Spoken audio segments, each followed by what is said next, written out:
मुक्त कैवल्य तेजोनिधी भगवान श्री ज्ञानोबा आहे, जगद्गुरु श्री संत तुकोबा, शांती ब्रह्मनाथ महाराज, योगीराज सद्गुरु गंगागिरीजी महाराज, ब्रह्मलीन संत सद्गुरु नारायणगिरीजी महाराज, माझे सद्गुरु मंतगुरु रामगिरीजी महाराज आणि करून सकल संतांच्या चरणावरती साष्टांग नमन करून सेवेला सुरुवात करूया। सेवेसाठी निवडलेला अभंग जगद्गुरु श्री संत तुकोबारायांचे धाकटे बंधू कानोबारायांचा अभंग सेवेसाठी निवडलेला आहे। 6 चरणाचा अभंग आहे। अभंगाचा भावार्थ सरळ सोपा आणि सर्वांना माहिती असलेला आहे। कानोबाराय आजच्या अभंगामध्ये सांगतात की त्या रामनामाचं भजन करा। अट्टहासाने सांगतात की परमात्म्याचं नामस्मरण करा। का अधिकार प्राप्त झाला कानोबारायांना? तर परमार्थामध्ये जगद्गुरु श्री संत तुकोबारायांच्या बरोबरीचा अधिकार कानोबारायांना प्राप्त झालेला आहे। आणि मग ती अनुभूती अंतःकरणामध्ये आली आणि मी देह नसून मी परमात्म्याचं स्वरूप आहे, मी वासुदेव आहे। ती अनुभूती आल्यानंतर मुखातून जे उद्गार बाहेर पडले तो अभंग आहे।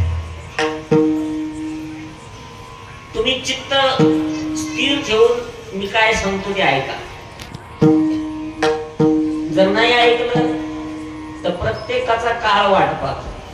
म्हणून तुम्ही एक काम करा, राम राम स्मराजी, रामनामाचं भजन करा। ज्यांच्या पवित्र दरबारामध्ये आपण या ठिकाणी हे कीर्तन करतोय,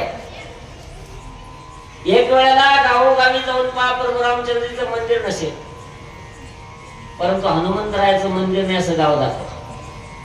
आणि आपल्याही गावामध्ये हनुमंतरायांचं त्या ठिकाणी पुरातन मंदिर होतं आणि त्या पुरातन मंदिराला तिथं त्याच ठिकाणी सर्वांच्या सहकार्यानं आदरणीय बांद्रे मामांनी सांगितलं, अनिल भाऊंनी सांगितलं की गोरगरीब जनतेची सर्वांकडून या ठिकाणी वर्गणी, अक्षरशः रोजानं जाणाऱ्या माता भगिनी त्यांनी सुद्धा या मंदिरासाठी मदत केलेली आहे। इथं कुठल्याही राजकीय पुढाऱ्याचा 1 रुपया सुद्धा नाही। ही वैभवाची गोष्ट आहे हरेगावच्या दृष्टीने लक्षात। अशा या पवित्र पावन दरबारामध्ये आज आमच्या माता माऊल्यांना, माता भगिनींना, आमच्या या बालगोपाळांना आदरणीय आमचे माऊली काका त्यांच्या मार्गदर्शनानं, त्यांच्या सानिध्यामध्ये 7 दिवस सद्गुरु गुरुवर्य महंत रामगिरी महाराजांच्या कृपा आशीर्वादानं परमार्थाचा आनंद मिळणार आहे. लक्षात घ्या, प्रत्येक जीव आज धडपड करतोय. तुम्ही असू द्या, मी असू द्या, कोणी असू द्या, प्रत्येक जीवाची धडपड एकच आहे. काय बरं? आनंद मिळाला पाहिजे. तो आनंद या मंडपामध्ये आहे. हा का कोणाच्या लग्नाचा का सुपारीचा मंडप नाही. आनंदाचे लाडू मिळतात या मंडप मध्ये. हरिपाठातून तुम्हाला एवढा आनंद मिळणार. आज पहिला दिवस आहे म्हणून सूचना देतो. एवढा आनंद तुम्हाला मिळणार आहे की तुम्ही त्याची गिनती सुद्धा करू शकत नाही. फक्त एक काम करावं लागेल. मी कुणीतरी पुढारी आहे, मी कुणीतरी पदाधिकारी आहे, मी श्रीमंत आहे, हा गरीब आहे, मग त्या गरीबाच्या शेजारी कसं नाचून, कशी फुगडी खेळू, हे अहंकाराचे, मीपणाचे जोडे या मंडपाच्या बाहेर काढा. इथं आनंदाचे लाडू तयार आहे. विठ्ठल विठ्ठल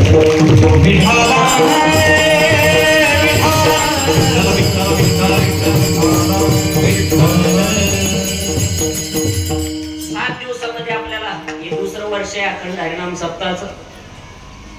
माझ्यापर्यंत ही सेवा या ठिकाणी या सप्ताह कमिटीच्या वतीनं आदरणीय आमचे माऊली काका, त्याचबरोबर गायनाचार्य वेताळ महाराज, आदरणीय शुभमजी महाराज, मृदंगा महर्षी आदरणीय परमेश्वर महाराज, सप्ताह कमिटीच्या वतीनं माझ्यापर्यंत सेवा आलेली आहे. त्याचं विशेष एक कारण आहे. आपल्याच या परिसराचं वैभव असलेले आदरणीय बोधक मामा, बोधक अंतरू दादा, बोधक मामा, त्यांनी आपल्या या मंदिरासाठी हार्मोनियम दिलेली आहे, टाळ दिलेले आहे, मृदंग दिलेला आहे आणि आज वीणा सुद्धा देत आहे. ही वैभवाची गोष्ट आहे. आणि आलेले कधी मामा आलेले बघा. आणि एक सांगतो तुम्हाला, एक सर्वांना सांगतो, आता मागच्या 15 वाड्यामध्ये मामा आजारी पडले होते आणि ते अशा आजारी पडले होते त्यांना अर्धांगवायूचा प्रकार झाला होता. आणि असं तुम्हाला कधी आठवलं का आपल्या पाहुण्या रावळ्यात पण लोकांना अर्धांगवायू होत. पण मग अर्धांगवायू झालं, 4 दिवसामध्ये पेशंट घरी आलं, पुन्हा मंडपात आला, असं आठवलं. अहो हे कशामुळे घडलं? ही माझ्या बजरंग बलीची कृपा झाली त्यांच्यावरती. लक्षात. आणि म्हणून त्यांनाही मनपूर्वक या ठिकाणी धन्यवाद आहे. सुखामध्ये वाढ करणार आणि दुःखाचं निवारण करणारं दैवत, यशाचं दैवत या मृत्यू लोकामध्ये हनुमंतराय आहे. आणि म्हणून तर म्हणतात ना शुभम महाराज, हे दुःख पण जाणे मारुती मन जाणे, हे दुःख पण जाणे मारुती मन जाणे, सुन लो मेरी पुकार भगवान तुझ विनती बारंबार, भगवान तुझ विनती बारंबार, भगवान तुझ विनती बारंबार, भगवान तुझ विनती बारंबार, अष्टसिद्धि नवनिधि के दाता, दुखियों के तुम भाग्य विधाता, जिया के साग सहारे शरणम भगवान तुझ विनती बारंबार, भगवान तुझ विनती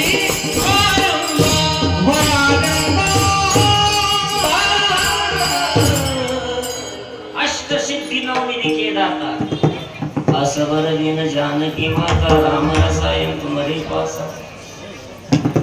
यशाचं दैवत म्हणजे हनुमंतराय. आणि त्या हनुमंतरायाची पूजा, हनुमंतरायाची सेवा आपल्याकडून घडते आहे, हे भाग्य आहे. आणि दुसरं वर्ष अखंड हरिनाम सप्ताहाचं आहे. मोठ्या थाटामध्ये तरुण मित्र मंडळी सहकार्य आहे, सक्रिय आहे. 80-85 वर्षाचे 1000 म्हातारे एकत्रित आले तरी काही करू शकत नाही. 80-85 वर्षाचे 1000 म्हातारे एकत्रित आले तरी काही करू शकत नाही. पण मुठभरच मावळे माझ्या छत्रपती शिवरायांनी एकत्रित केले. रक्ताचा शिला भगवान महादेवाच्या पिंडीला लावला. हर महादेव नावाची गर्जना झाली. स्वतःचं राज्य निर्माण झालं. ही ताकद तरुणांची आहे. तरुणा भाग्यवंत नटी हरिकीर्तनात आणि सर्वांच्या एकोप्यानं कुठल्याही प्रकारची काटकसर न करता सुंदर कार्यक्रमाचं नियोजन. आदरणीय आमच्या माऊली काकांचं नियोजन असल्यानंतर काही बघायचंच काम नाही. सर्व गंगागिरी बाबांना काळजी आहे. भावी काळामध्ये गंगागिरी महाराजांना माहित होतं भावी काळामध्ये असे कीर्तनकार की ज्यांचा हरिपाठ पाठ राहणार. मग अशा वेळेला आता कुठं राहिले संगमनेर तालुका आमचे माऊली काका तिथून गंगागिरी महाराजांनी बोलून घेतले. आज आपल्या बेटाचं वैभव आहे की कोणत्याही गावामध्ये आदरणीय माऊली काकांचा अशिस्त प्रिय स्वभाव आहे आणि अतिशय मायाळू दयाळू व्यक्तिमत्व आहे आणि अतिशय हरिपाठाच्या माध्यमातून कीर्तन सेवेच्या माध्यमातून सत्य वचन आणि खरा आनंद परमार्थाचा घेणारं व्यक्तिमत्व आहे. आणि म्हणून काकांना या ठिकाणी धन्यवाद आहे. गोड चाल ज्यांची आपण या ठिकाणी आताच ऐकली आदरणीय वेताळ महाराज त्यांना धन्यवाद आहे. आदरणीय माझ्या तात्यांची ज्यांनी आठवण करून दिली आवाजातून ते शुभमजी महाराज त्यांना या ठिकाणी धन्यवाद आहे. आणि सर्व बालगोपाळ मंडळी हेच खरं वैभव आहे. संप्रदायाचं वैभव उभं केलं तुम्ही. उंदीर गावकर मंडळी हरिगावकर मंडळी मी सर्वांना या ठिकाणी मनपूर्वक धन्यवाद देईन की हेच खरं वैभव आहे. संप्रदायाचं खरं हेच वैभव आहे. बघा आता याच लेकरांमध्ये एखादं लेकरू जर असं सुंदर शुभम महाराजांसारखं प्रमाण जर म्हणलं ना तर कौतुक वाटतं. त्याच्या आईला त्याची आई अशी बसली या सगळी मग तिच्या शेजारी म्हणजे बघे माय बर का ती वैभव आहे वैभव. आणि हे वैभव खऱ्या अर्थानं उभं केलं म्हणून तुम्हाला मनपूर्वक या ठिकाणी कोटी कोटी धन्यवाद आहे. आणि सांगतो तुम्हाला जागा उद्यापासून कमी पडणार. उद्यापासून जागा कमी पडणार. पहिला दिवस आहे. मी म्हणजे आता मला झाली 12-13 वर्ष. 12-13 वर्षामध्ये मी कीर्तन केले असतील परंतु पहिल्या दिवशी मंडपाच्या बाहेर बसलेली मंडळी मी फक्त हरेगाव मध्ये पाहिजे. आणि म्हणून सर्व हरेगावकरांना धन्यवाद आहे. छोटी मोठी सेवा या सप्ताहामध्ये जे कोणी करणार आहे कोणी पाणी वाढण्याची सेवा करणार आहे कोणी आचार्य असेल स्वयंपाक करण्याची सेवा असेल कोणी वाढेकरी मंडळी असेल कोणी अन्नदान दिलं असेल कोणी वर्गणी दिली असेल कोणी भगवान परमात्म्यासाठी फुला अर्पण केले असतील कुणी आमच्या माता भगिनीने आमच्या मुलींनी त्या ठिकाणी रांगोळ्या घातल्या असतील. नवे हा मंडप ज्यांनी झाडून काढला असेल त्यांना सुद्धा सारखंच पुण्य आहे बरं का.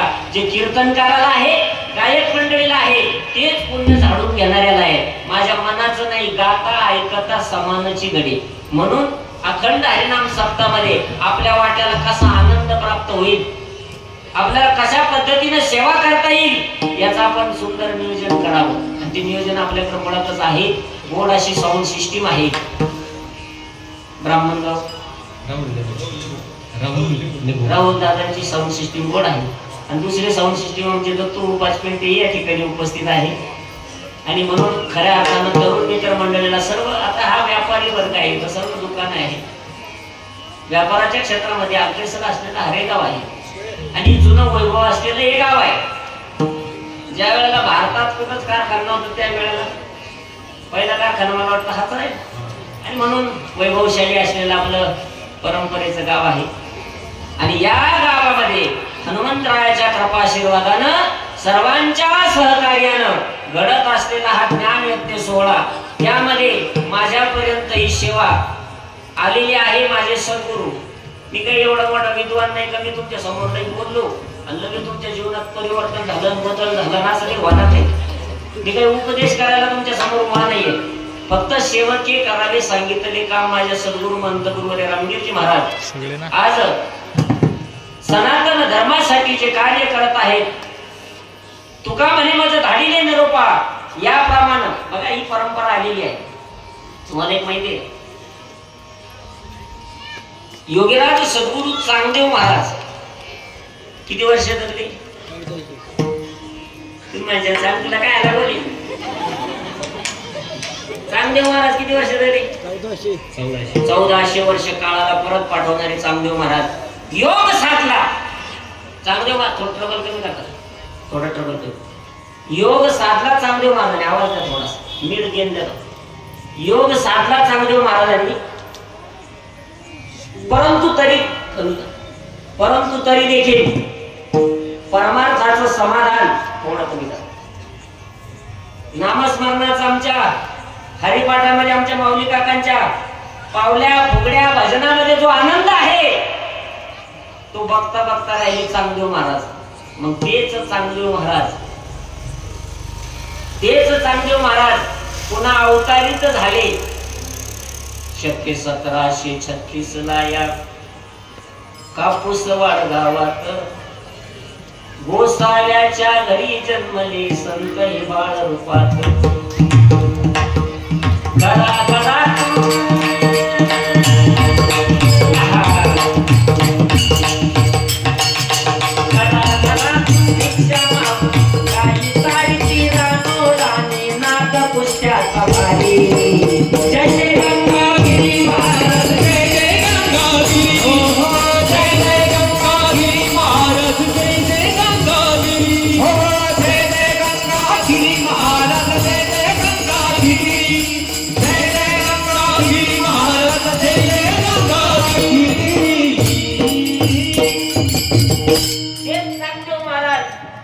सद्गुरु गंगागिरी महाराज म्हणून प्रकट झाले. तेच गंगागिरी महाराज, हरिगिरी महाराज, नाथगिरी महाराज, सोमेश्वरगिरी महाराज, सद्गुरु नारायणगिरीजी महाराज आणि सद्गुरु महंत गुरुवर्य रामगिरीजी महाराज म्हणून प्रकट झाले. अशी आपल्या बेटाची भव्य आणि दिव्य परंपरा आहे. परमात्म्याचं रूप ज्याचे राहणे वैकुंठात, ज्याचे राहणे विटेवरी, तो आलाशी सराला भेटालो. नाव धरिले गंगागिरी, नाव धरिले गंगागिरी, नाव धरिले गंगागिरी, नाव धरिले गंगागिरी. अशी भव्य आणि दिव्य स्वरूपाची आपली परंपरा आहे. त्या परंपरेमध्ये तुम्हाला मला नामस्मरण भजन करायला मिळत आहे. हे आपलं मन भाग्य आहे. काहीतरी सेवा आपल्या वाट्याला आली, नाहीतरी जगामध्ये का कमी लोक जन्माला आले का?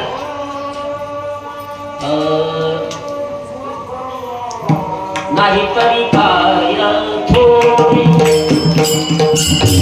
नाहीतरी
सगळं नामस्मरण करतात असं नाही, सगळं भजनच करतील असं नाही.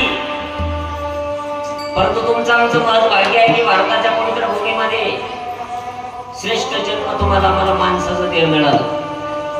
सगळे जीव आडवे चालत, आडवी शरीर दिली सगळ्या जीवात, सगळे शरीर आडवे, माणसाचं शरीर उभं आहे. एकमेव असा मनुष्य आहे की जो परमात्म्याचं नामस्मरण करू शकतो. संतांनी हे चेरलं, आपल्या वारकरी संप्रदायातील संतांनी हे चेरलं या सृष्टीमध्ये परमात्म्याचं भजन करणं, नामस्मरण करणं हे तर आद्य प्रत्येक जीवाचं कर्तव्य आहे. माणसाचंच नाही, प्रत्येक जीवानं स्मरण करा. पण कोण भजन करू शकत? माझा आवाज क्लिअर येतो का? स्पष्टता येते का? थोडसा प्लेन दिलं तरी चालेल मला बोलायला. कोण भजन करू शकत? नामस्मरण कोण करू शकत? आणि कहे गान नाही कोठे कोठे आणि कहे गान नाही माझी कोठे आणि कहे गान माझी कोठे माझी कोठे आणि कहे गान नाही कोठे अर्थ देई घाले देवाचे भजन याच देई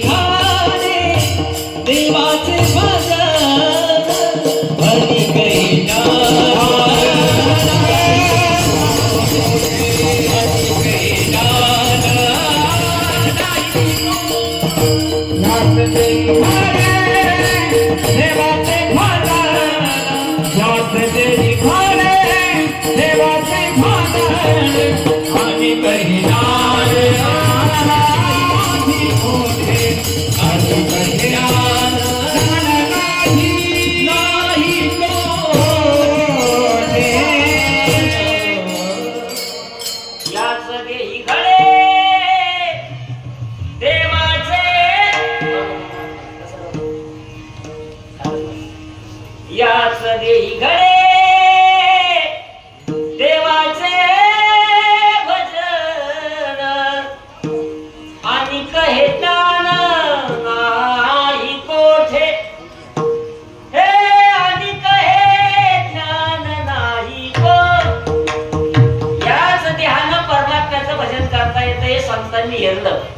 आणि मग या माणसाला समजून कसं सांगितलं पाहिजे याचा विचार संतांनी केला. बरं संतांनीच काय केला? संतांनीच काय केला? हे बोलणं नाही, बसू द्या बसू इकडे बघा. संतांनीच काय केला? माणसानं काय विचार नाही केला? तर यांनीच भजन केलं पाहिजे असा माणसानं विचार काय केला? त्याचं एक महत्वाचं कारण आहे. इथं 3 प्रकारचे 3 वर्ग येतात. परमात्मा येतो. परमात्मा येतो कशासाठी? परमात्मा येतो इथं धर्माच्या रक्षणासाठी. यदा यदा धर्मस्य ग्लानिर्भवति भवति भारतात् उत्थानं धर्मस्य तदात्मानं सृजाम्यहं परित्राणाय साधूनां विनाशाय च दुष्कृतं धर्मसंस्थापनार्थाय संभवामि युगे युगे. परमात्मा येतो धर्माच्या रक्षणासाठी. पुऱ्या बाळीची भक्त पुऱ्या बाळीची भक्त पुऱ्या बाळीची भक्त पुऱ्या बाळीची रक्षावया कारण घेती रक्षावया कारण घेती पुऱ्या बाळीची भक्त पुऱ्या बाळीची भक्त हो धर्म रक्षावया अवतार घेती धर्म रक्षावया अवतार घेती अपुल्या बाळीची भक्त जना अपुल्या बाळीची भक्त जना भक्त जना भक्त जना. भक्ताचं रक्षण करतो, धर्माचं रक्षण करतो, सज्जनाचं रक्षण करतो, दुर्जनाचा संहार करतो. घेऊन ये चंद्रगदा आजची गंधा करीतो भक्ता राखे पायापाशी दुर्जनाशी संहारी असं भगवंताचं गीत आहे. आता तो येतो जर सज्जनासाठी दुर्जनासाठी. तुम्हाला मी असा प्रश्न विचारतो, तुमच्यापैकी बसलेल्यापैकी 100% आपल्यासाठी येईल का देव? हे पाहिजे. बसलेल्यापैकी 100% जो सज्जन आहे त्याने 1 मिनिटावर वोट करा. सज्जन 100% म्हणलं कोणी वोट करणार नाही. कीर्तनकार सगळं कोणी वोट करणार नाही. 100% दुर्जन म्हणलं तर कोणी वोट करणार नाही. सज्जना नाही दुर्जना नाही. आपल्यासाठी देव कसं आहे? देव येणार नाही. परमात्मा अलिप्त आहे. लक्षात घ्या, तो वेगळा आहे, तो अलिप्त आहे. महाराज अलिप्तवाद भगवान परमात्म्याकडून शिकावं. एखाद्याकडे 15 तोळे सोनं पडलेलं आहे आणि तो माणूस गेला मारुतरायाच्या मंदिराच्या समोर गेला, उभा राहिला आणि सांगितलं देवा माझ्या घरात 15 तोळे सोनं आहे, उद्या जाणार आहे मी बँकेत टाकायला. राहिला, परंतु आजचे दिवस राखावी कर. आणि थोड्या वेळानं चोर गेला पाठीमागून, देवा आता जो माणूस गेला त्याच्याकडे घरात 15 तोळे सोनं पडलेलं आहे, मला त्याला उडवायचंय, मला मदत कर. देवानं पहिल्याला आशीर्वाद दिला, दुसऱ्याला सुद्धा आशीर्वाद दिला. तथास्तु. मग नेमकं खरं कोणाचं म्हणायचं? भगवान परमात्मा तुमच्या कुठल्याच कर्मामध्ये हस्तक्षेप करत नाही, कारण तो धर्माच्या रक्षणासाठी, सज्जनाच्या रक्षणासाठी येत असतो. असा जो परमात्मा आहे, जो परमात्मा आहे तो तुमच्या आमच्यासाठी नाही. मग दुसरा एक वर्ग आहे, तुम्ही आम्ही येतो. कशासाठी? घेण्यासाठी येतो. घेण्यासाठी, काहीतरी घेण्यासाठी येतो प्रत्येक जीव इथं. आता मी एवढं थकून भाकून दिवसभर प्रवास करून पुन्हा इथं येऊन उभा राहिलो काय साठी? काहीतरी घेण्यासाठी प्रत्येक जण आलेला आहे, कुणी असू द्या. आणि म्हणून इथं एक पात्र असं आहे की जे देण्यासाठी येतं. घातला, दुकान, गुरुवारी ब्रह्मलीन संत सद्गुरू नारायणजी महाराजांचं जीवन पाहिलं. गुरुवारी महाराजांचे काय होतं? एक पोशाख परिधान केलेला असायचा, एक वस्त्र परिधान केलेलं असायचं, एक शर्ट घातलेला असायचा आणि एक तारेवरती वाळत असायची, ती स्टेट साधूची. सद्गुरू म्हणतं गुरुवारी रामदेवजी महाराजांकडे पाहिलं पण काय साधूला काय घेणं देणं तुमच्या आमच्या प्रपंचाशी? काय खर्च आहे का गुरुवारी महाराजांना? काही खर्च आहे? अहो अजिबात नाही.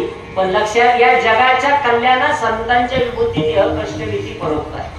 इथं देण्यासाठी येतात ते संत असतात, त्यांच्या अंतःकरणामध्ये तीव्र जिज्ञासा आणि तळमळ असते की माझ्या सर्वांचं चांगलं झालं पाहिजे, प्रत्येकाला आनंद मिळाला पाहिजे. ज्ञानोबायांच्या झोळीमध्ये वाळू आणि माती टाकणारे तुम्ही आम्ही लोक, तुमच्या आमच्यासाठी ज्ञानोबांनी का मागितलं? जे खलाशी व्यंकटे सांडू तया सत्कार मिरती वाढू परस्परे सर्व मैत्री हे दुरिताचे तिमिरताव विश्व स्वधर्म सूर्य पाव तो देवांची तो तेलाव प्राणीदार. तुमच्या आमच्यासाठी काम आली. जगाच्या कल्याणासाठी संत महात्मे येत असतात. तुकोबारा असतील, नाथ महाराज असतील, महाराष्ट्राच्या मातीमध्ये जेवढे काही संत असतील, तुकोबारा असतील, सावकार महाराज असतील, सगळ्या संतांनी जगाच्या कल्याणासाठी मागितलेलं आहे. आणि परमात्म्याचं भजन करा हे संतांनी सांगितलेलं आहे. मग काही वेळेला संत महात्मे काही वेळेला सहज बोलतात. सहज बोलणे हित उपदेश करुणी सायाची कामी देवी, करुणी सायाची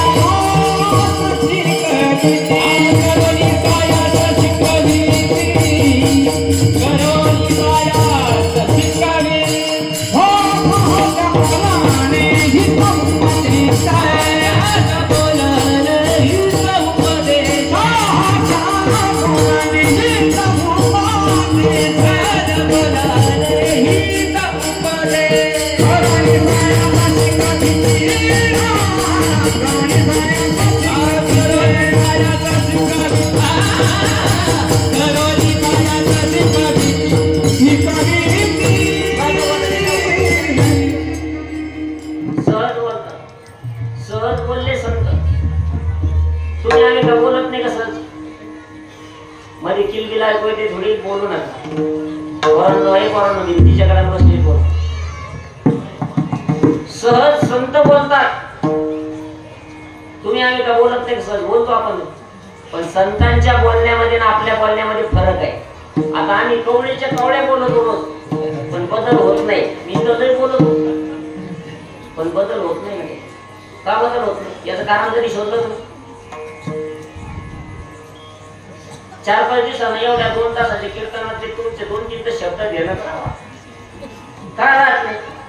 कारण सांगण्याच्या पाठीमाग मी जो उपदेश सांगतो त्याच्या पाठीमाग उपासना नाही.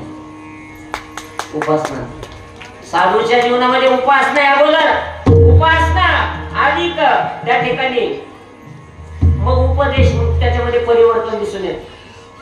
उपासना अधिक उपदेश बरोबर परिवर्तन. सहज बोलतात संत महात्मे, तुम्ही आम्ही सहज बोलतो.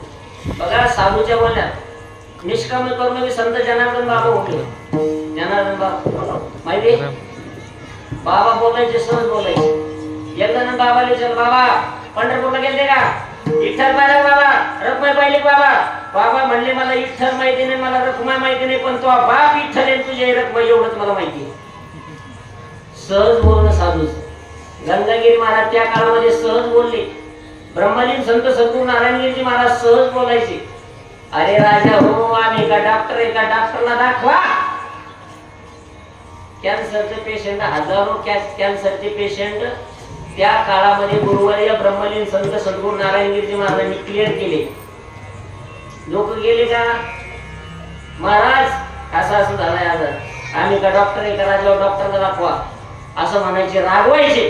पण ज्यांना माहिती होतं महाराज अगोदर जर रागावले तर नंतर औषध देतात. थोड्या वेळानं या राजा हो कुठले कोणतं गाव आहे, एक काम करा, काळी कपिली गाय तिचं गोमित्र घ्या, तिचं शेत घ्या, ते आठ पदरी फडक्यानं त्या ठिकाणी गाळून घ्या, मिश्रण करून रोज अर्धा कप द्या. अशा हजारो लोक कॅन्सर पासून मुक्त केले. गुरुवर्य नारायणगिरीजी महाराजांनी ताकद आहे. आणि तेच कार्य बेटावरती माझे सद्गुरू मंत गुरुवर्य रामगिरी महाराज आज करतायत भव्य दिव्य स्वरूपात. सुवर्ण ध्वजा लावली माझ्या सद्गुरू रामगिरी महाराजांनी गुरुवर्य महाराजांच्या कार्यावर. सहज बोलतात संत महाराज. आता साधूच्या मुखातून सहज वाक्य बाहेर पडलं तर ते खरं होत. आता मी किती बोललो सहज तर माझ्या मुखातून बोललेलं वाक्य खरंच होईल असं. तुम्हाला एक गंमत म्हणून सांगतो. गुरुवर्य बाबांचं एकदा ते बाबांनी हजारो भूमिपूजन केले, केवढी मोठी कामं बाबांच्या हातची झाली. आता मला एक दिवस वाटलं मी बाबांचा शिष्यच आहे, मी बाबांचा शिष्यच आहे म्हणलं आपण एखादं भूमिपूजन करून पाहू. एका कथ्याला गेलो मी, तिथं ते लोक म्हणले महाराज कथा लय आवडली तुमची आम्हाला, मग तुमच्या हाताने भूमिपूजन करायचं. म्हणलं काय करायचं, 3 ताळाचा बांगला बांधायचा. माणसाने काय करतो, उपकरण घेतलं, मंत्र नाही येत काही नाही, ते गुलाला अगरबत्ती नारळ घेऊन दिली, भूमिपूजन करून. त्याला झाले 7 वर्ष, अजून त्या माणसाचा पायाच होईल. आता पंढरपूरला जाता तिकडून नाही जात, दुसऱ्यालाच करतात. कारण त्याच्या पाठीमागे उपासना नाही, साधना नाही. विठ्ठल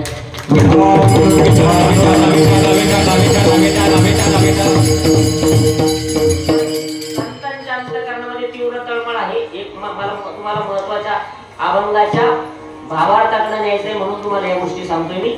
तुम्हाला हळूहळू मला ते सगळं समजून सांगायचंय. बघा, संत महात्म्यांच्या अंतःकरणामध्ये तीव्र तळमळ आहे की तुमचं आमचं सर्वांचं काय व्हावं, चांगलं व्हावं. चांगलं व्हावं हे संतांना वाटतं, तो गजानन चांगलं व्हावं वाटत. भगवंत तुम्हाला कर्माचं फळ देण्यासाठी समर्थ आहे. जे कर्म तुम्ही करणार आहे, वाईट केलं तर वाईट फळ, चांगलं केलं तर चांगलं फळ भगवंत देतो. जगी जीवनाचे सार घ्यावे जाणून सत्वर, जैसे ज्याचे कर्म तैसे फळ देतो ईश्वर. हे देह करीते जे काही, आत्मा भोगितो नंतर, जैसे ज्याचे कर्म तैसे फळ देतो ईश्वर. ज्याचं जसं कर्म असेल त्याला फळ देणारा परमात्मा आहे. कर्माला फळ देणारा भगवान परमात्मा आहे.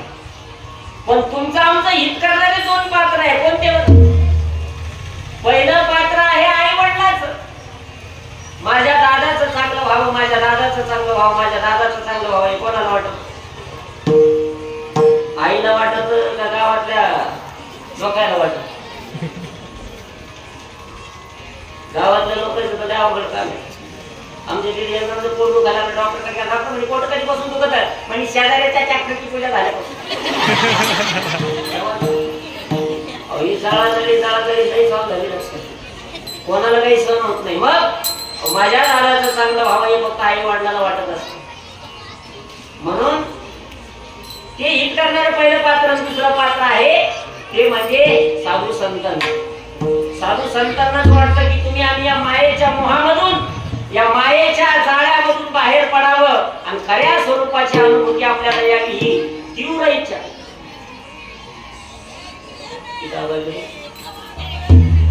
तीव्र इच्छा कोणाची आहे? साधू संतांची आहे. म्हणून त्या संत महात्म्यांचे त्या ठिकाणी शरणागती करा.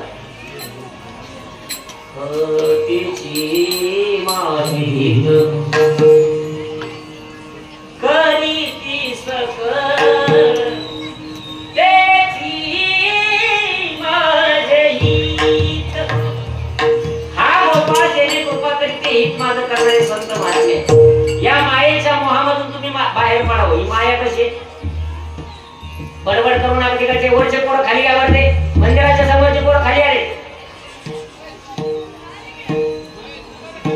माया ही माया, या मायेनं कोण सोडलं का आतापर्यंत या मृत्यू लोकांमध्ये? माया माहिती कशाला म्हणतात? इंद्रचंद्र को क्या क्या भयो सबको मालूम है, नारद की तो भई नारदी कैसी नौबत गाजी. गुरुवारी माझ्या सद्गुरू महाराजांच्या मुखातलं प्रमाण आहे. अजब झटका मायेगा माया बरबर झटका, अजब झटका मायेगा अजब झटका मायेगा माया बरबर झटका, अजब झटका मायेगा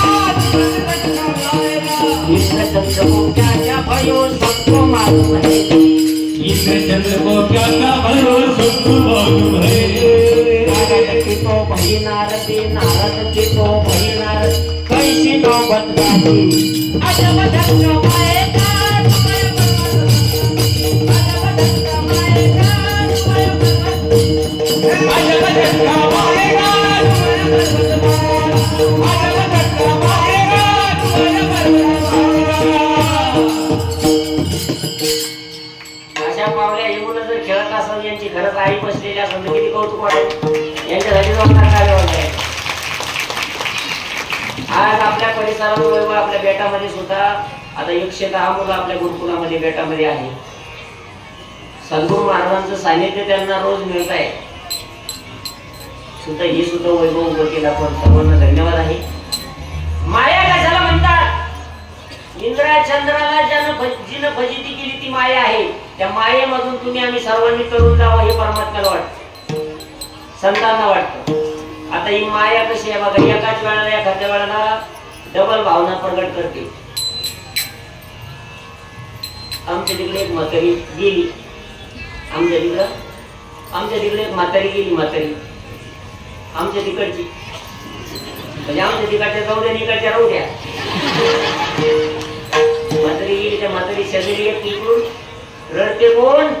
तिची सून रडते एका बाजून, एका बाजून मुलगी रडते. दोघींचा रडण्याचा आवाज सेम टू सेम सारखा, परंतु अंतरीचा भाव मात्र हो सासू साठी रडे सुना, हा भाव अंतरी काविता. हो सासू साठी रडे सुना, भाव अंतरीचा भिन्न भिन्न भिन्न. अंतकरणाचा भाव मात्र वेगवेगळा आहे. आवाज दोघींचा सारखा आहे, पण अंतकरणाचा भाव वेगवेगळा आहे. मग एकाच जागेवर दोघींच्या अंतकरणामध्ये जे निर्माण झाली ती मायाच आहे. आता काही म्हणले दोघी झालं म्हणून माया निर्माण झाली. अहो तसं नाही. ब्रह्मनिर्माण कसं होतो? एकाच व्यक्तीच्या अंतकरणामध्ये डबल भावना प्रगट होते, ती सुद्धा मायाच आहे परमात्म्याची. लक्षात काय झालं? गावामधून सिमेंट रस्ता गेल्याला इकडच्या घराचं तोंड तिकडं, तिकडच्या घराचं तोंड इकडं. तिकडच्या घरात काहीतरी कुरकुर झालेली म्हणून वाद झाला सकाळी थोडा. मग दुपार 12 वाजता इकडची म्हातारी सरकत सरकत उमरेजवळ गेली, तिकडची म्हातारी सरकत सरकत उमरेजवळ आली. दोघीची झाली नजर. मग इकडची म्हातारी तिकडच्या म्हातारीला म्हणती, कापूस किती निघला? तिकडची म्हातारी म्हणजे मलाच नाही तर मला का खाडी लावायचा. कुरकुर झालेली इकडच्या म्हातारी समोर तिच्या घरात काहीतरी झालंय.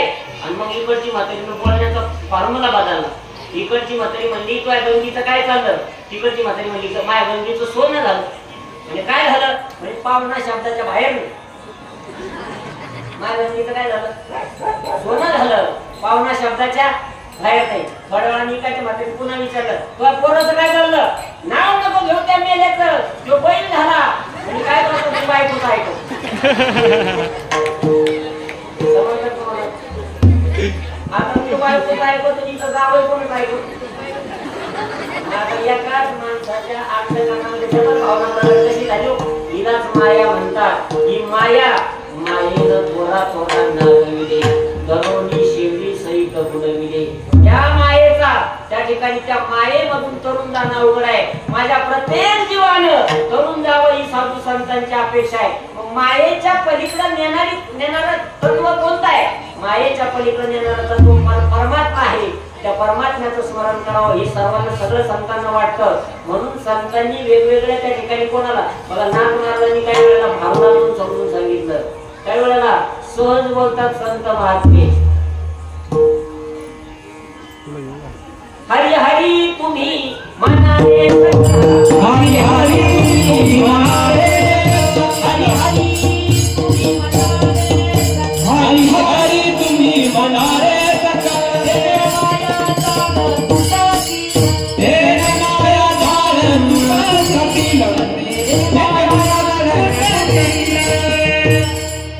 आणि नका पडू गवाळाचे भरी. हरी हरी म्हणा, सहज म्हणा, हरी हरी म्हणा. हरी हरी हरी हरी जप करा, नामस्मरण करा परमात्म्याचं. सहज सांगितलं संतांनी. काही वेळेला रागावली आणि काही वेळेला शिव्या सुद्धा दिल्या. काही वेळेला धाक दाखवला, धाक. साधू संतांनी धाक दाखवला काही वेळेला रागावली, काही वेळेला शिव्या दिल्या. हे सगळ्यांचे प्रमाण सांगतो तुम्हाला एका मिनिटामध्ये. रागावले तुकाराम महाराज. कधी रागावले? किती सांगू तरी नाही गती, बटकीचे पुढे शिंदळीचे रडती. रागावले शिव्या घातली. आणि काही वेळेला नाथ महाराजांनी धाक दाखवला. हे जरी नाही काल तरी दुसरा येईल, करते शेवटी बाळ काळ बांधून येईल. हे पिंगळा महाद्वारी, पिंगळा महाद्वारी, कोणी म्हणत गेलं पिंगळा महाद्वारी.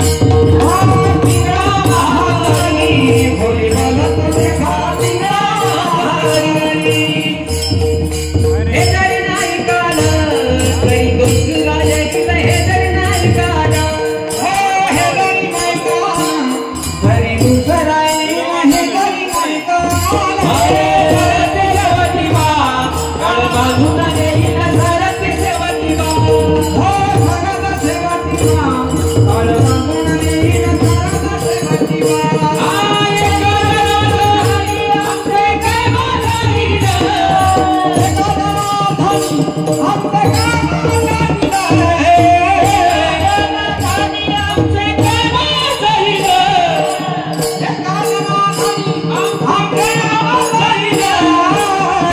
पिंगळा पिंगळा पिंगळा महाद्वारी, कोणी बोलत देखा पिंगळा महाद्वारी. हो पिंगळा महाद्वारी, कोणी बोलत देखा पिंगळा महाद्वारी. हो पिंगळा महाद्वारी, कोणी बोलत देखा पिंगळा महाद्वारी.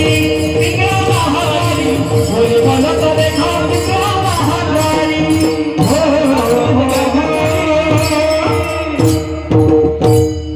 धाक दाखवला, धाक. हे जर नाही ऐकलं तुम्ही, हे जर नाही ऐकलं, कीर्तनकार महाराज धाक नाही दाखवत का? तुम्ही जर आता टाळ्या जर नाही वाजवल्या तर मग एखादा जन्म असा मिळेल टाळ्या वाजवायला, असा सुद्धा जन्म मिळू शकतो. आणि म्हणून हे जर नाही ऐकलं तर काळ येईल, काळ कधी येईल सांगता येत का? दोन गोष्टी कधी येईल सांगता येत नाही. कोण कधी येईल सांगता येत नाही आणि काळ कधी येईल सांगता येत नाही. आता कीर्तन झालं ना, सकाळी तुम्हाला फोन आला, चला हरेगावकर सप्ताह कमिटीला जावं लागेल आपल्या शिरसगावला. काय झालं? अहो ते सरात्रीचे मलिक महाराज गेले. तुम्ही म्हणशाल लई टमाटामा बोलणार गेला कस काय? भरोसा काय आहे? म्हणून काळ कोणासाठी थांबत नाही बाबा हो. आणि येईल काळ घेऊन जाईल. नेईन ओढवणी ठाऊक नसता म्हणून ऐकावं. धाक दाखव. काही वेळेला शिव्या दिल्या. नाथ महाराज किती शांत होते तरी शिव्या घातल्या काही वेळेला. कायम माय गेली होती भूतापाशी, हरी नये मुकाशी, अरे मोठा शिव्या घातल्या काही वेळेला. समजावून सांगितलं पण याच्या पाठी हेतू काय? याच्या पाठीमागे एकच हेतू आहे. ऐका, पोरग उन्हात खेळत असलं का आई पाणी वाहते आणि आई म्हणते बाळ्या सावलीत खेळ, सावलीत खेळ. पोरग नाही ऐकत. थोड्या आई रागावते तर आई म्हणते बाळ्या सावलीत मर. मारण्यासाठी लहानचा मोठा केला नाही. पण हेतू काय आहे? माझ्या दादाला जर ऊन लागलं तर किंवा ताप येईल.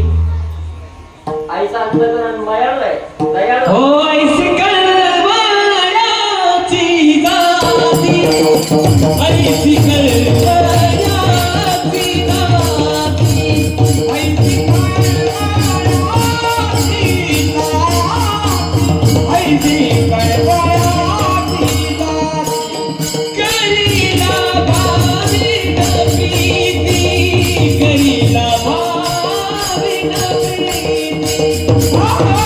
भाविना प्रीती हरी का भाविना प्रीती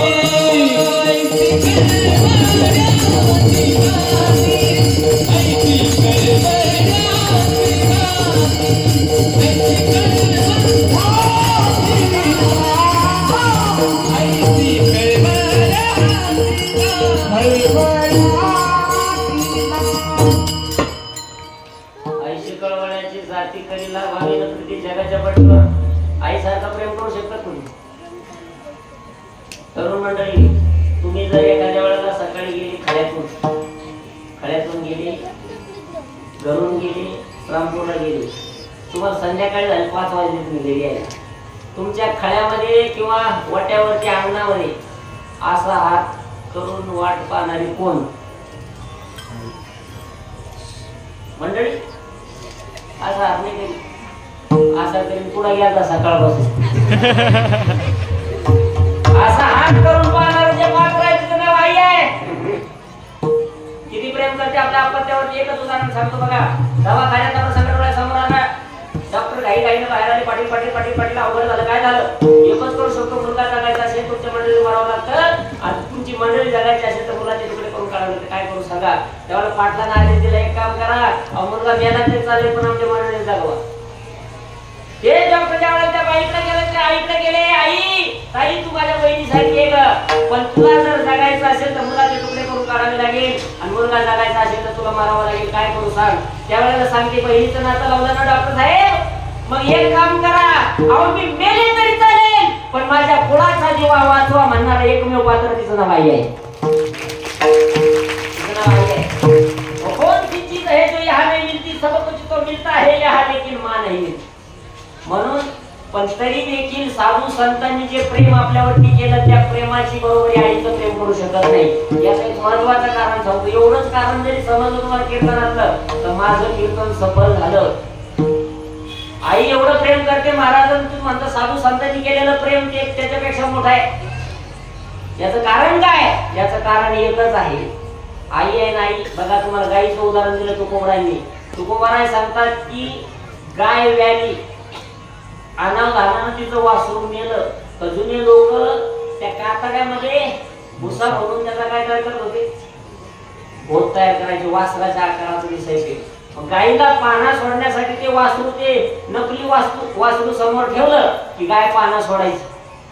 पण लक्षात घ्या, तुकोबारांनी तेच त्या ठिकाणी चित्र टिपलं आणि आईची उपमा दिली की ती आई उदार आहे प्रेम करण्यासाठी, पण ती फक्त आपल्या अपत्यावरती प्रेम करते. आपुलियाचा भोत चाटी आणि मारी पालिखी करंडी. आपल्याचं भोत चाटते आहे, परंतु त्या दुसऱ्या खऱ्या वासराला लाथ मारते. हा त्याच्यातला दोष आहे. पण साधू संत महात्मे खटनट यावे, प्रमाण आहे बघा, खटनट यावे भावे चोखा मेरा, दौलती भावे चोखा मेरा, भावे चोखा मेरा, दौलती भावे चोखा मेरा, खटखट यावे शुद्ध होनी जावे, खटखट यावे शुद्ध होनी जावे, दौलती पितरी भावे चोखा मेरा, पितरी बाले भावे शुद्ध होनी जावे, दौंडी पिते भावे चोखा मेरा, दौंडी पिते भावे चोखा मेरा, दौंडी पिते भावे चोखा मेरा, चोखा मेरा, चोखा मेरा. खटनट यावे, शुद्ध होनी जावे. कुनिया साधू संत महात्मे सर्वांवरती कृपा करतात, सगळ्यांवरती कृपा करण्यासाठी समर्थ असलेले संत महात्मे आहे. आणि मग ते संत महात्मे ज्यावेळेला तुमच्या आमच्याकडे पाहतात, नामस्मरण करावं यांनी, यावरून संतांची इच्छा आहे. ही लहान पोरं कीर्तनात बसली, हे सुद्धा आपलं एक भाग्यच आहे. पोरं कीर्तनात बसत राहिले, त्याच्यात ते आरेगावातले पोर आहे आणि ते तरी कीर्तनात बसले म्हणजे माझं भाग्यच आहे. नाही आता ठीक आहे बघा, थोडीशी बडबड वगैरे तिला आणले करतात, कोणाला काय ते म्हणते कवच चाललं, एक एकच चॅनल मध्ये सगळं, परंतु त्यांना धन्यवाद आहे, कारण तेच खरं वैभव आहे आपलं सांभाळायचं. नाही तर कोरोनाचा सवय जातो. त्या कोरोनानंतर त्या कोरोनामध्ये असे जाम झाले सगळे. मला पुढे कीर्तन नाही, प्रवचन नाही, मला तर वाटलं मी काही सगळं सगळं काय कोरोनामध्ये. नंतर आमच्या एका महाराजांनी शिबिर होतं, महाराज येता कोरोनादर्शक मार्गदर्शन करायला येतो ना म्हणून. आणि मला एक त्या दिवशी म्हणजे महाराज एक कीर्तनाची तारीख घेते का म्हणलं, या डायऱ्या काय घेऊन बसले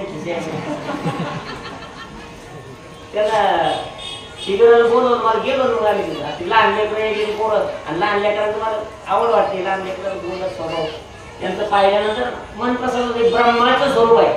लहान पोरं म्हणजे मुळात कपट नाही. एका बापाने सांगितलं एक जणांकडे कर्ज मागायला, मुलाची मागायला, एक जणाला त्याच्या बापाने घरातून सांगितलं नाही बाहेर नाही, आणि बाहेर पप्पा घरात नाही. पोरं बाहेर गेलं आणि ते त्या माणसाला म्हणलं माझ्या पप्पांनी असं सांगितलं, बाहेर मग त्या काकांना सांगितलं माझे पप्पा घरात नाही. त्यांच्या मनामध्ये कपट आहे पोरांच्या, अजिबात नाही, निष्पाप जीवन. ते मन ब्रह्माचं स्वरूप आहे, निष्कलंक निर्विकल्प असणार ते ब्रह्मतत्व, ते ब्रह्माचं स्वरूप आहे.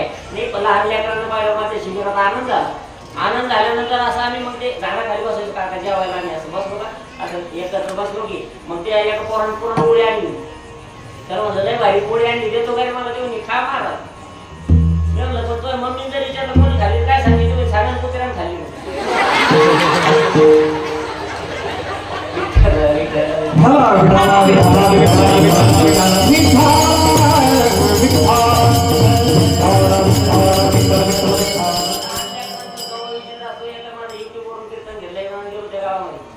गावात गेल्यानंतर ते पोरांनी ओळखलं मला, म्हणजे महाराज तुमचं कीर्तन आहे आणि आज माझी ओळखीचं नाही कोणते म्हणे ते पोरं म्हणलं चला चहा घेऊन घेतो.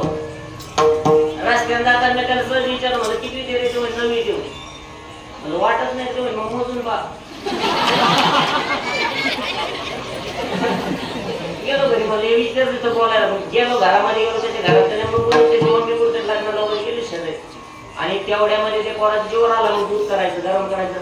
ते पोराला काय गरम करतात ते म्हणलं महाराज लस्सी घ्या का, फ्रीज उघडलं लस्सी घेतली. उन्हातून आलेलो आम्ही, अहो एक तांब्याभर लस्सी पेलो ना.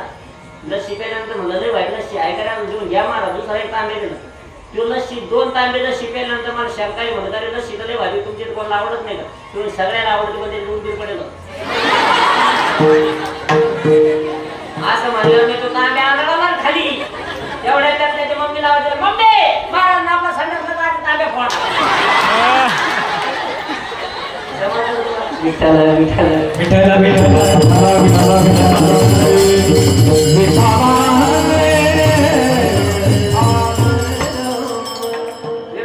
सोडून दे, पण मला मूळ सिद्धांत सांगायचं लहान लेकरं मोठ्या संख्येने कीर्तनामध्ये हेच भाग्य आहे.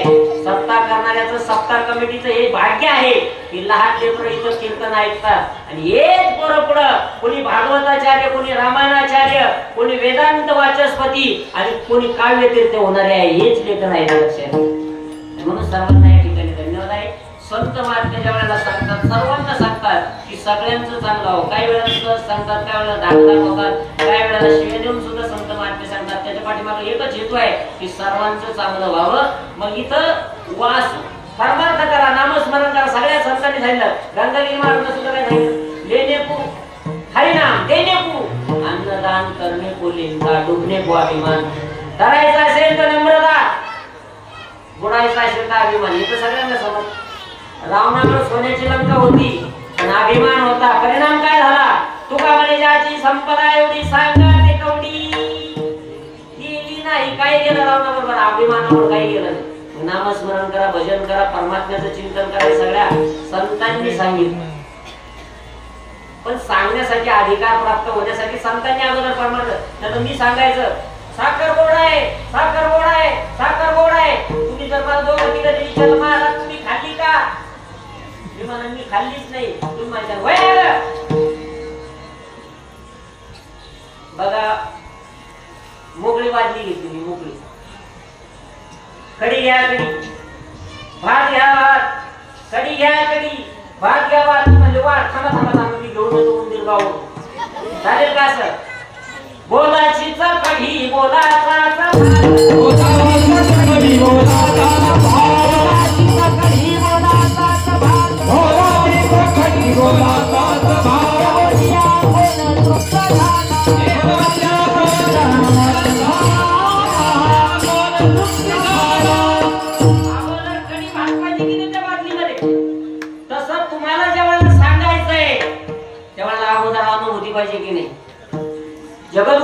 गुरुवरांच्या सानिध्यामध्ये राहून अनुभूती आली. मी कोण आहे अनुभूती आली. कोणाला? कानोबारांना. अभंगाकडे यायच्यात कानोबारांना अनुभूती आली. मी कोण आहे? अहो मी तर शरीर नाहीये. शरीर तर 5 तत्वाचं आहे, पडणार आहे. नाशिवंत देह जाणार सगळं नांशी खातो काळ सावधान. 5 तत्वाचं शरीर पडणार आहे. पण मी कोण आहे? अहम ब्रह्मास्मी तत्वमसी अयमात्मा ब्रह्म प्रज्ञानम ब्रह्म. मी त्या परमात्म्याचं स्वरूप आहे. ही अनुभूती आली पाहिजे.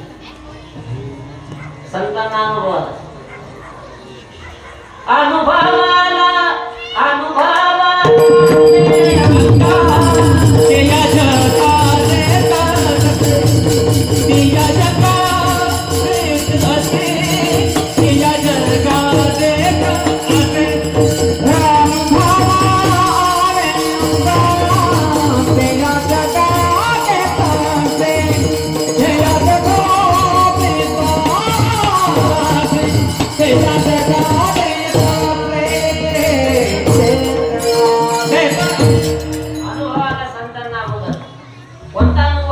परमात्म्याचं स्वरूप आहे. आता वासुदेव या शब्दाचा अर्थ आहे. वासुदेव शब्दाचा अर्थ काय? वासुदेव शब्द तुम्ही ऐकला तर एक तर आपल्या डोळ्यासमोर कागदातला अभंग उभा राहतो पहिली गोष्ट. आणि नाहीतर मग एक तर तो मोराचा मुकुट डोक्यामध्ये घातलेला तो वासुदेव उभा राहतो. पहिला वासुदेव यायचा कधी बरं? 4:30 यायचा पाठी. 4:30 दान पावलं असं दान मागत यायचं. 4:30 वाजता मागत नव्हतं, मागण्याकडे लक्ष नव्हतं. पण महाराज भजनामध्ये तो गावाला आनंद देऊन जायचा. सगळ्या गावाला गल्लोगल्ली फिरायचा. 4:30 वाजता यायचा पहाटे. वासुदेव आता बी वासुदेव येतो, पण 10:30 येतो. पण समोर बसून सकाळी वासुदेव त्या वेळेला येत होता. आणि तो वासुदेव जागवणारा. त्याचं रूप केलं साधू संत. उठा जागे वाले स्मरण करा पंढरीनाथ. ठेवा माता चुकवाव्या तात्या. तो जागवणारा वासुदेव एक आहे. मागणारा वासुदेव मागणारा. मी तिथं पंढरपूरला गेलाय का? पंढरपूरला गेलं मी स्नान करत होतो. एक वासुदेव आला तिथं. आणि तो मागणारा वासुदेव तो काय म्हणला माहिती का? माझ्या जवळ आला ते म्हणला कोणी नाही रे कोणाचं शेवटी आपल्याला जायचं. कोणी नाही रे कोणाचं शेवटी आपल्याला. त्याला म्हणलं तिकडं जाऊन म्हणलं डोक्यात माझ्या त्याला म्हणलं आम्ही हे तर वर्ष कीर्तनामध्ये हेच सांगत होतो. अपेक्षा तारा सुरात म्हणतो म्हणलं. तेवढे कसं म्हणतो त्याला म्हणून जातो. आणि तिचा अशी एकला प्राण्या माझे माझे म्हणून नाही नाही कुणाची बहीण कुणाची